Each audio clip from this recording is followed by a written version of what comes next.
Amin. Silahkan duduk. Shalom Bapak Ibu yang dikasihi Tuhan. Ada sukacita pagi hari ini, ada semangat yang baru, ada harapan yang baru.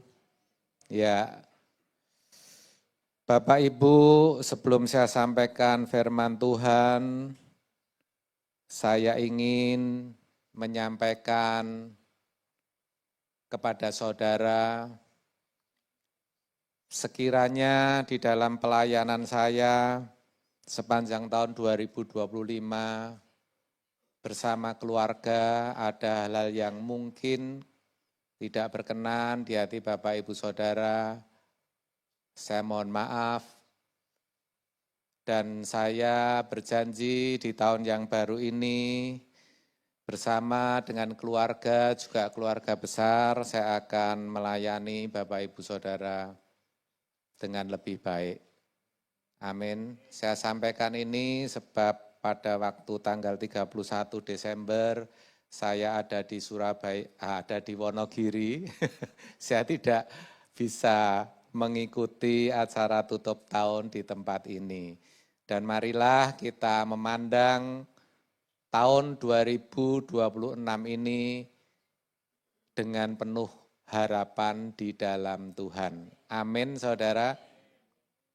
Dan sebenarnya kalau kita, maksud saya kalau orang-orang bisa memasuki dan berada di tahun 2026 ini, patut bersyukur. Betul, saudara? Kenapa? Karena tidak semua orang bisa mengakhiri tahun 2025 dan memasuki tahun yang baru, tahun 2026. Apalagi bagi Bapak Ibu Saudara dan saya, umat pilihan Allah, orang-orang yang dipilih sebelum dunia dijadikan, dikatakan Alkitab begitu, mestinya kita bersyukur sebab kalau kita ada di tahun 2026 itu berarti Tuhan masih memberikan kesempatan kepada kita. Amin. Tapi masalahnya, apakah kita, Bapak Ibu Saudara dan saya, menyadari bahwa tahun 2026 yang disediakan Tuhan bagi kita ini merupakan tahun kesempatan, saudara. Coba saudara renungkan, sebab pada umumnya kita lalui tahun kemarin dan kita memasuki tahun ini tanpa perenungan. Kita cuman jalani hidup ini, saudara. Namun kalau saudara berkata, saya menyadari Pak, kalau ini tahun kesempatan bagi saya. Masalahnya apa yang akan saudara lakukan? Pada tahun 2026 ini yang saudara sadari sebagai tahun kesempatan. Apakah Bapak Ibu Saudara mau lebih memajukan usaha saudara? Atau mungkin meningkatkan karir, mengejar gelar yang belum tercapai, untuk meningkatkan taraf hidup saudara agar lebih baik, lebih berhasil, atau apa saudara? Apa yang akan saudara lakukan? What are you going to do in 2026, 2026? Bapak Ibu, tentu saudara bebas untuk memilih dan menentukan. Akan saudara pakai untuk apa tahun ini? Karena memang Tuhan memberikan kepada kita kehendak bebas. Amin saudara. Tapi Tahukah juga saudara bahwa dengan Tuhan menyediakan, mengizinkan saudara memasuki tahun 2026, tahukah saudara ketika Tuhan berikan saudara kesempatan untuk ada di tahun 2026, sebenarnya Tuhan memiliki satu kehendak atau kemauan atas hidup kita. Apa itu yang menjadi kehendak Allah? Kita akan lihat di dalam 2 Petrus 3 ayat yang ke-9, di mana dikatakan Tuhan tidak lalai menepati janjinya, sekalipun ada orang yang menganggapnya sebagai kelalaian. Tetapi Ia sabar terhadap kamu, karena Ia menghendaki supaya jangan ada yang binasa, melainkan supaya semua orang berbalik dan bertobat. Saudara perhatikan, karena Ia menghendaki, karena Allah menghendaki, itu artinya Allah yang memberikan kita kesempatan ada di tahun 2026 ini memiliki satu kehendak atau kemauan. Kenapa Allah memiliki satu kehendak atau kemauan, saudara? Sebab ternyata Allah itu terikat dengan yang namanya janji. Katakan janji. Ayat ini jelas mengatakan ada janji antara Allah dan umatnya, umat manusia. Ada perjanjian antara Allah dengan manusia. Dikatakan di sini Tuhan tidak lalai menepati janjinya. Sekalipun ada orang-orang yang menganggapnya sebagai suatu kelalaian.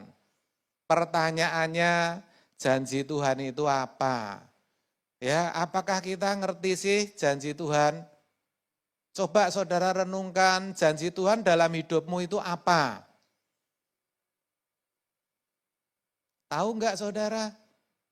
Dalam Yohanes 3 ayat 16 itu dituliskan begini, karena begitu besar kasih Allah akan dunia ini, sehingga Ia telah mengaruniakan anaknya yang tunggal, supaya setiap orang yang percaya kepadanya tidak binasa, melainkan beroleh hidup yang kekal. Kalau kita perhatikan kalimat supaya setiap orang yang percaya kepadanya tidak binasa, melainkan beroleh hidup yang kekal. Ini sebetulnya ungkapan dari janji Allah kepada umat manusia dengan mengaruniakan, dengan mengutus, dengan memberikan putra tunggalnya kepada kita, yaitu supaya tidak ada yang binasa. Katakan amin. Dan kalau kita rujuk, kita kembali ke ayat perenungan kita tadi, 2 Petrus 3 ayat yang ke-9, itu diteguhkan saudara, dengan kata lain hal yang sama, janji yang sama dinyatakan di sana. Ya, dikatakan supaya jangan ada yang binasa, melainkan supaya semua orang berbalik dan bertobat. Jadi janji Allah kepada umat manusia, terkhusus kepada Bapak, Ibu, Saudara, dan saya adalah janji keselamatan. Ya, bukan janji yang lain, tetapi janji supaya Bapak, Ibu, Saudara, dan saya itu tidak binasa. Bapak Ibu Saudara. Pertanyaannya begini, binasa sendiri itu apa? Berulang kali dan akan terus saya sampaikan bahwa binasa artinya keterpisahan dari Allah untuk selama-lamanya. Itu binasa, saudara. Dan itu keadaan yang menggetarkan, keadaan yang menakutkan, karena di sana adanya kepahitan, penderitaan, dan kesengsaraan hidup, saudara. Yang jadi pertanyaan, kapan sih kebinasaan itu terjadi? Kan begitu. Sejatinya semua manusia saat ini sedang berjalan menuju kepada kebinasaan. Dengan kata lain, sekarang ini semua manusia itu sejatinya sedang terpisah dari Allah. Tidak ada dalam persekutuan dengan Allah, apalagi secara fisik. Kita tahu Allah kita, Tuhan Yesus ada di surga, kita masih ada di bumi. Tapi secara roh, manusia itu terpisah, Bapak Ibu Saudara, dari Tuhan. Nah, mungkin Bapak Ibu Saudara berkata, tapi Pak, katanya kalau kita percaya kepada Tuhan Yesus, kita disertai, Pak. Oh betul, disertai. Katanya Roh Kudus itu Allah yang menyertai kita di dalam diri kita. Oh betul. Tetapi kenyataannya banyak orang percaya yang belum mengalami penyertaan Tuhan, saudara. Sekalipun Roh Kudus, Roh Allah ada di dalam diri kita, menyertai kita, membimbing hidup kita, tetapi sedikit sekali. Kalau tidak bisa saya katakan belum ada yang sepenuhnya. Itu yang memiliki persekutuan yang Allah kehendaki kita miliki, saudara. Kenapa bisa begitu? Karena dengan adanya Roh Kudus di dalam diri kita, itu bukan berarti kita sudah bersatu dengan Allah. Bukan berarti kita sudah tidak terpisah dengan Allah. Sebab apa? Sebab ketika kita masih hidup dalam daging, kita masih hidup menuruti keinginan kita sendiri, kita belum hidup dipimpin oleh Roh. Itu berarti kita masih dalam keadaan terpisah daripada Tuhan.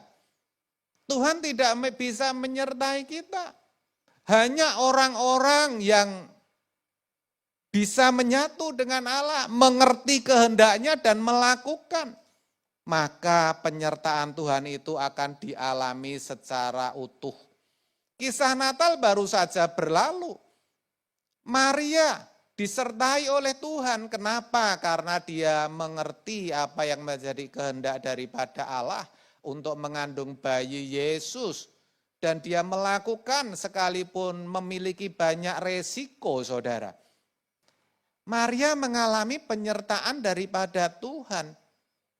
Tetapi kalau kita masih menuruti kedagingan kita, kita belum dipimpin oleh Roh, kita belum berjalan di dalam Roh, sesungguhnya kita masih terpisah dari Allah. Dan kalau kita terpisah, bahasa Alkitabnya itu binasa. Kita tuh sedang menuju kepada kebinasaan, Bapak Ibu Saudara. Itulah sebabnya Allah berikan satu kesempatan. Bagaimana Allah memberikan kesempatan? Dikatakan di 2 Petrus 3 ayat 9 tadi, Ia sabar terhadap kamu. Ya, Allah itu sabar. dengan kita. Ada pujian, sabarnya Tuhan menghadapiku. Ya, kalau mau pusing, Tuhan menghadapi kita itu pusing, saudara. Melihat kelakuan kita itu pusing. Kesel, saudara. Tetapi ayat ini mengatakan, ia sabar. Puji Tuhan, kita punya Allah yang sabar. Katakan sebelahmu, Allahmu sabar. Katakan kepada dirimu sendiri, Allahku juga sabar, saudara. Ya, bagaimana ia sabar? Ya, dengan jalan memberikan kesempatan ulang.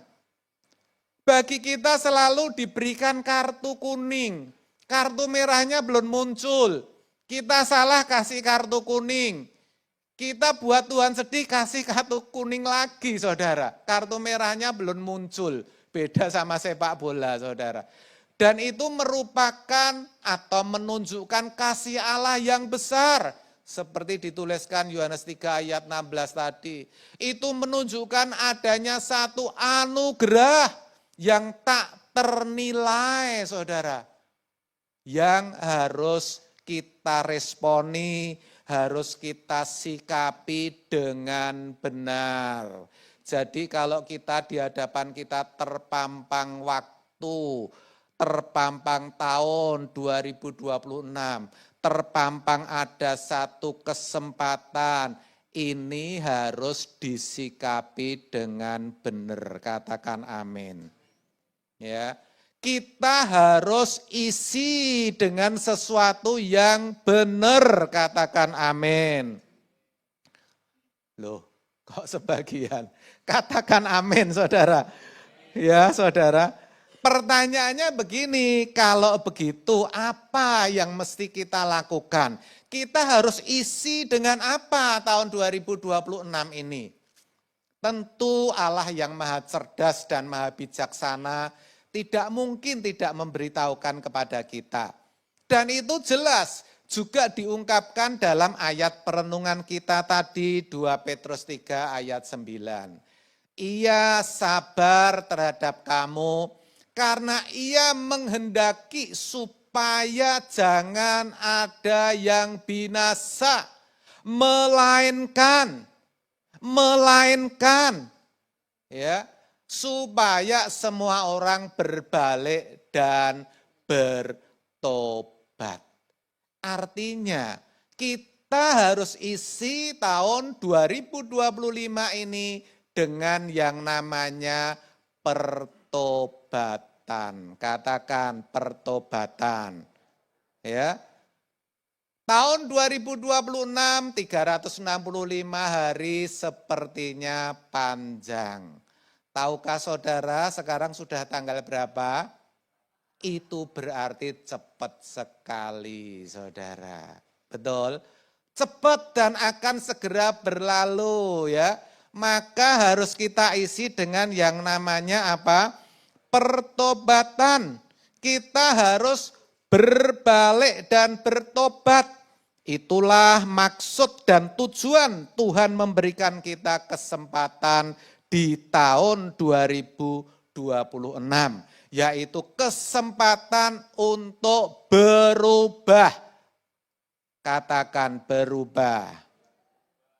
Senggol kanan kirimu, kamu harus berubah.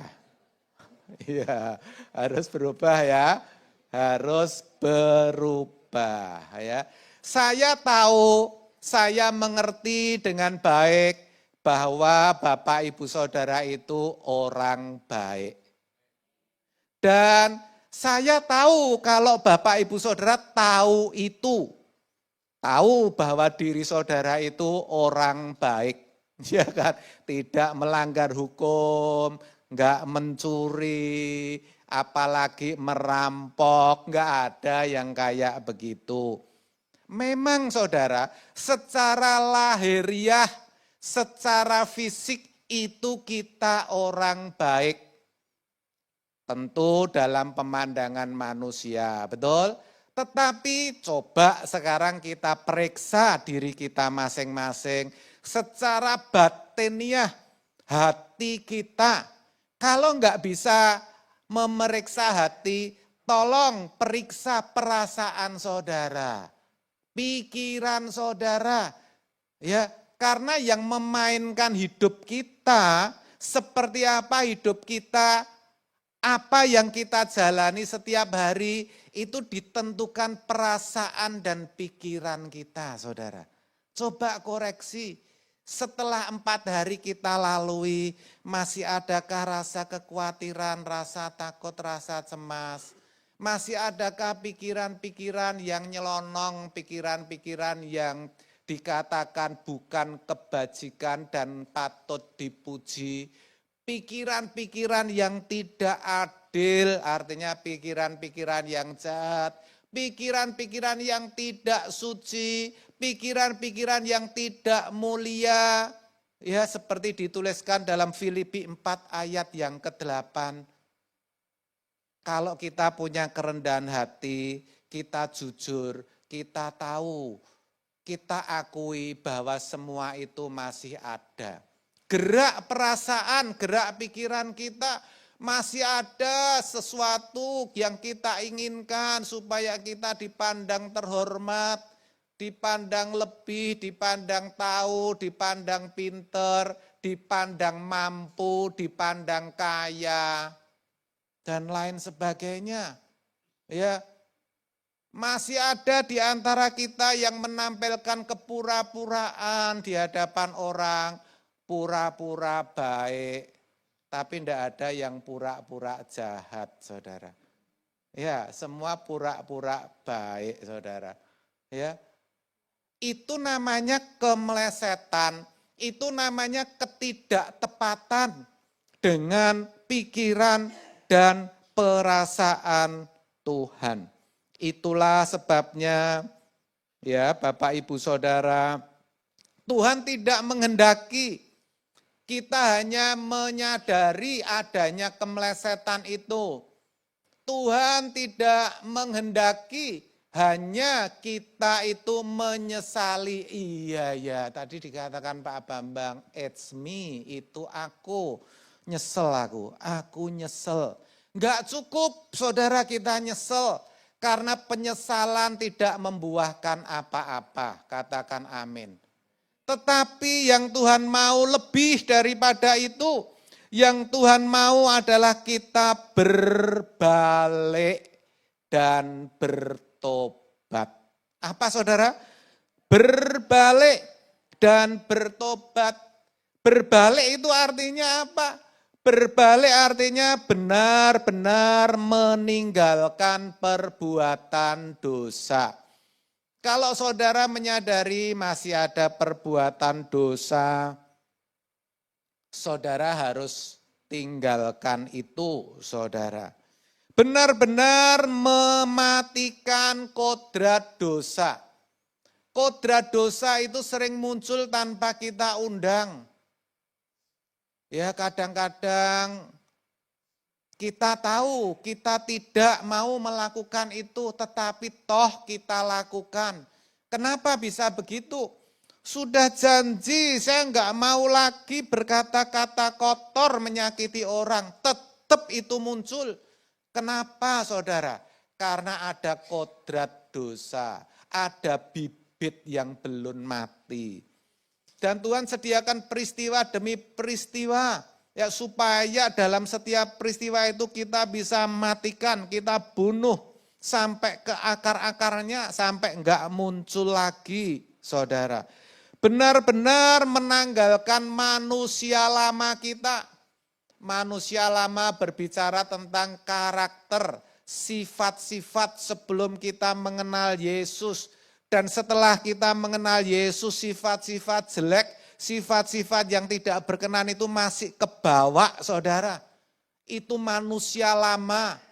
Di dalam Efesus 4 ayat 22 dikatakan itu yang membawa kita kepada kebinasaan kekal, saudara. Itu harus kita matikan, ya. Kita harus tanggalkan Dan kita harus mengenakan yang namanya manusia baru di dalam Kristus Yesus Tuhan kita.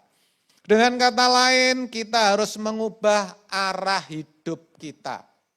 Bapak, Ibu, Saudara, hidup tentu punya arah. Artinya hidup ini mau dibawa kemana. Sekalipun kalau kita masih muda, sedikit sekali yang mengerti arah hidup. Tetapi kalau Bapak, Ibu, Saudara sudah seusia sekarang ini, apalagi menjadi orang Kristen sudah bertahun-tahun, mestinya sudah memiliki arah hidup yang benar, tujuan hidup yang benar. Kita harus tahu bahwa kita itu seperti halnya Yesus, kita itu bukan berasal dari dunia ini, saudara. Ya, saudara jangan pikir saudara berasal dari dunia ini.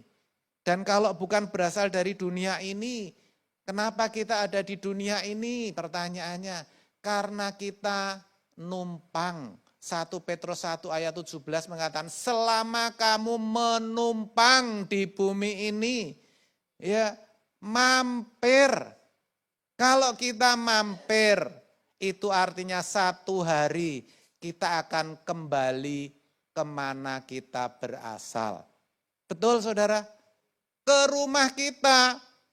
Filipi 3 ayat 20 mengatakan kita itu warga kerajaan surga, bukan warga dunia, saudara.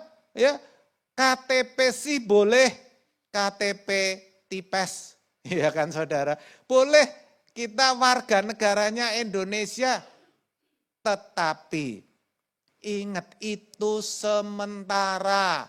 Ya, saudara harus kembali suatu saat nanti, saudara. Maka arah hidup kita tidak boleh lagi pada kekinian. Fokus pandangan rohani kita tidak boleh kepada kekinian atau saat ini atau hidup ini. Tetapi pada kekekalan, pada hidup nantinya. Karena yang namanya kekekalan itu selamanya. Gak sebanding dengan 125 tahun. It's so short. Begitu pendek 125 tahun dibanding keabadian. Gak ada nilainya. Ya sama dengan sesendok garam dilempar ke laut. Gak ada artinya. Katakan amin. Maka fokus saudara harus pada hidup yang akan datang, pada kekekalan, ya pada hidup yang kekal. Bagaimana kita bisa beroleh hidup yang kekal? Kalau kita selamat. Selamat itu apa? Kalau kita kembali ke rancangan Allah semula. Kalau kita bisa menanggalkan kodrat dosa dan kita mengenakan kodrat ilahi, saudara. Kita tidak boleh lagi menyembah dan berbakti kepada dunia. Tapi kita harus menyembah dan berbakti kepada Allah saja. Itu Tuhan Yesus sendiri yang ngomong. Saudara bisa buka di Matius 4 ayat 10. Ketika ditawarkan kepada Tuhan Yesus, semua isi dunia ini akan kuberikan kepadamu kalau kamu menyembah aku. Tapi Tuhan Yesus mengatakan, hai, enyahlah engkau. Ya, hanya kepada Allah saja engkau harus menyembah dan berbakti. Kita harus berbakti kepada Allah saja. Masalahnya dunia begitu menggoda, saudara. Dunia begitu indah, dunia begitu nikmat. Dan godaan itu setiap saat ada di dalam kehidupan kita. Ya, kita harus bisa ya menyembah dan berbakti kepada Allah saja. Jangan berbakti kepada dunia, jangan menuruti apa yang menjadi kehendak dunia, tapi turuti apa yang menjadi kehendak daripada Allah. Amin, saudara. Dengan kata lain kita harus hidup melakukan kehendak daripada Tuhan. Dengan cara apa? Bertobat. Katakan sekali lagi, Bertobat itu apa sih? Bertobat itu artinya berhenti berjalan ke arah yang salah. Kita tahu kita jalan ke arah yang salah, kita berhenti dulu. Setelah berhenti berjalan ke arah yang salah, kita berbalik ke arah Tuhan. Amin, saudara. Sebab itu, ya, mulai pulang dari tempat inilah nanti kita mulai perkarakan diri kita masing-masing. Masih adakah dosa-dosa yang tersembunyi? Dosa-dosa yang belum kita bereskan di hadapan Tuhan. Dosa-dosa yang hanya kita dan Tuhan yang tahu, saudara. Itu namanya dosa tersembunyi. Ya, itu harus kita selesaikan. Tahukah saudara ada dosa yang tidak bisa diampuni loh, sekalipun Tuhan Yesus itu bisa mengampuni dosa. Apa itu? Yaitu dosa-dosa yang tidak terselesaikan. Amin. Amin. Apalagi kesalahan-kesalahan yang tidak kita sadari. Kita tuh sering melakukan kesalahan-kesalahan yang tidak kita sadari ya. Oh ternyata di dalam desak-desakan kerumunan, kita menyakiti orang. Karena kaki orang kita injek, saudara. Ya saudara, misalnya begitu. Itu kan kesalahan yang tidak kita sadari. Betul saudara? Masih ada refleks-refleks dosa. Spontan-spontan kita. Yang sering kita isi dengan kebohongan-kebohongan. Ya spontannya spontan bohong, saudara. Aku lagi enggak punya duit, padahal kantongnya juga isi, sekalipun sedikit. Ngomongnya enggak punya duit, spontan saudara. Saya sering ilustrasikan saudara ngomong, oh sudah deket, padahal masih jauh. Itu spontan, reaksi dosa, refleks dosa. Itu refleks, enggak usah diajarin saudara. Refleks itu harus kita selesaikan. Kebiasaan-kebiasaan yang salah. Kebiasaan apa Pak? Alah, nggak usah tanya, saudara kan tahu. Kebiasaan malas, ya, kebiasaan nggak baca firman, kebiasaan nggak berdoa. Dan dalam pikiran kita berpikir, Tuhan nggak terganggu kok ketika saya nggak berdoa. Ketika saya nggak baca firman, Tuhan nggak ngapa-ngapa, saya juga nggak diapa-apakan saudara. Tahukah saudara bahwa itu kemelesetan, ketidaktepatan ya. Ketika saudara memuji Tuhan dengan tidak sungguh-sungguh, saudara pikir enggak apa-apa, yang penting aku sudah duduk di gereja. Tahukah saudara itu kemelesetan, itu dosa yang harus diselesaikan saudara. Tahukah saudara ketika saudara di gereja, saudara ngomong sendiri, ada yang buka HP, itu tidak berkenan saudara. Saudara pikir itu sesuatu yang wajar, itu kewajaran anak dunia. Saudara bilang orang lain juga begitu, itu sebelahku bahkan pelayan juga kayak begitu. Jangan contoh yang keliru saudara, contohlah yang benar. Dan jangan jadikan sesuatu yang keliru untuk pembenaran atas dosamu. Harus diselesaikan. Satu hal terkait dengan kemelesetan, dengan dosa yang harus kita tahu bahwa kalau kita kaitkan dengan kesempatan, bahwa kesabaran Tuhan bukan alasan untuk menunda pertobatan, saudara. Klik. Kesabaran Tuhan bukan alasan untuk menunda pertobatan. Amin, saudara. Dan kita harus tahu bahwa waktu Tuhan dengan waktu manusia itu beda. Ya kita pikir kita masih muda, kita pikir kita masih sehat, tapi kita tidak tahu waktunya Tuhan. Ya, kita enggak tahu sampai kita mengalaminya. Dan yang ketiga yang kita harus tahu, jika kesempatan yang Tuhan berikan itu tidak kita pakai, maka bisa berujung kepada penyesalan. Dan penyesalan itu penyesalan kekal. Kalau cuma rambutnya motongnya kependekan, ya penyesalannya sebulan, saudara. Betul? Kalau saudara cuma salah pilih pasangan, ya kan, penyesalannya seumur hidup. Tapi kalau saudara ya tidak gunakan kesempatan yang Tuhan berikan untuk bertobat, penyesalannya kekal. kekal, saudara. Ini menakutkan, saudara. Sebab itu jangan lagi saudara berkata tunggu nanti. Ya, jangan tunggu lebih siap karena saat ini aku belum siap untuk bertobat. Masih ada pertimbangan ini itu. Saudara, kita harus ngerti bahwa hari ini adalah waktu yang terbaik untuk berubah, untuk bertobat. Hari ini, kapan saudara? Kapan saudara? Untuk apa? Bertobat. Jangan saudara mendengar bisikan yang salah. Jangan saudara mendengar bisikan kuasa gelap yang selalu berkata ora pop. Wis to kowe wis dadi wong Kristen, ora popo ya. Jangan saudara dengar bisikan yang berkata nanti saja. Jangan saudara dengar bisikan yang mengatakan enggak apa-apa kali ini saja. Ya, jangan ya.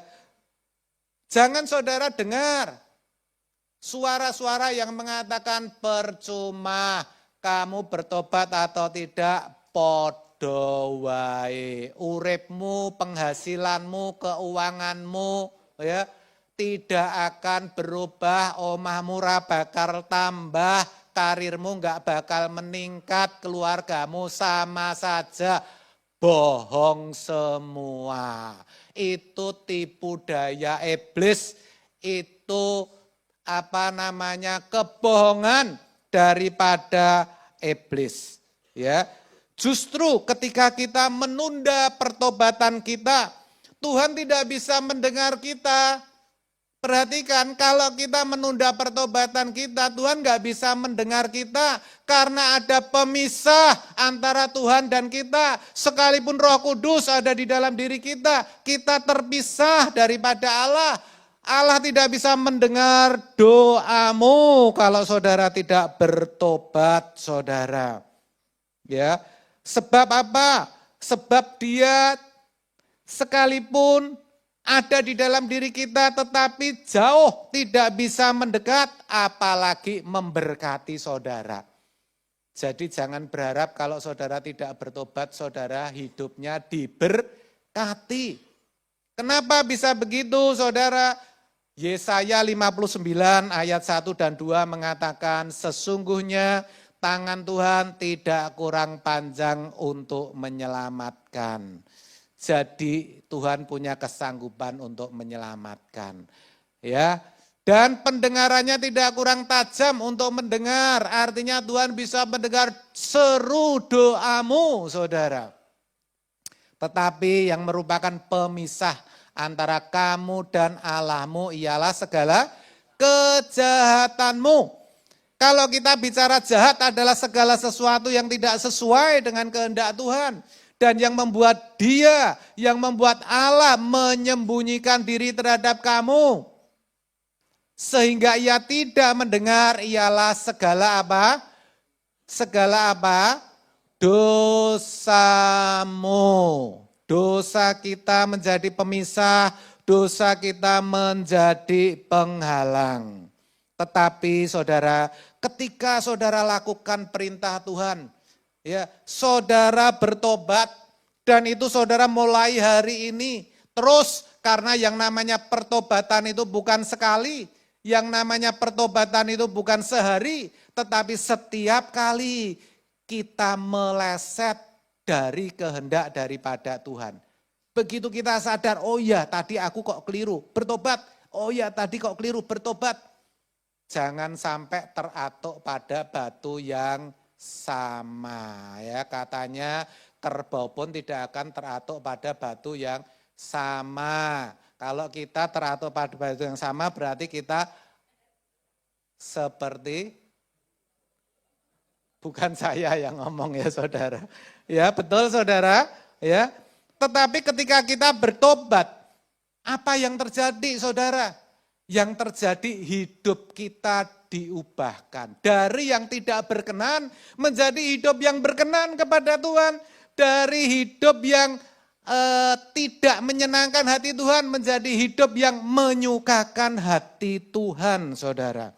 Dan kalau itu terjadi, Tuhan Yesus yang kita kenal sebagai Sang Immanuel, Allah yang menyertai, itu akan menyertai perjalanan hidup kita sepanjang tahun 2026.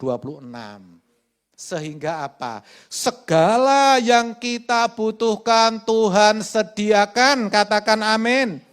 Segala yang kita butuhkan Tuhan sediakan, katakan amin. Sekalipun dalam ketidakpastian, kita tidak tahu apa yang terjadi di tahun 2026, tapi hidup kita terpelihara dengan baik, katakan amin. Hidupmu akan terpelihara dengan baik. Kamu tidak akan kenapa-kenapa, katakan amin. Dan sekalipun seperti kita tahu, di sepanjang tahun-tahun dan setiap tahun yang kita jalani selalu ada masalah, selalu ada kesulitan, persoalan dan tekanan hidup. Tapi percayalah Allah Sang Immanuel menyertai dan semua bisa kita lalui dengan baik bersama Tuhan. Katakan amin. Kita bisa mengakhiri tahun 2026 seperti saat ini kita sudah mengakhiri tahun 2025. Toh kalaupun Tuhan tidak menghendaki kita mengakhiri tahun 2026, kita berkeadaan berkenan. Katakan amin. Dan kita akan dimuliakan, kita akan disambut oleh malaikat surga. Itu janji yang luar biasa. Itu janji yang harus diklaim, ya, dikejar oleh setiap orang percaya, yaitu Bapak, Ibu, Saudara, dan saya. Inilah pesan firman Tuhan di awal tahun yang akan mengawal kehidupan kita. Dan saya percaya oleh ketaatan kita, oleh ketaatan Bapak, Ibu, Saudara, Sang Immanuel, Sang Raja sejati, Tuhan Yesus akan menyertai hidupmu, engkau tidak akan kenapa-kenapa, hidupmu akan tercukupi, terpelihara, bahkan semua bisa saudara lalui dengan baik bersama Tuhan, dengan penuh rasa syukur, dengan rasa sukacita, dan selalu ada damai sejahtera di hati. Amin. Tuhan memberkati.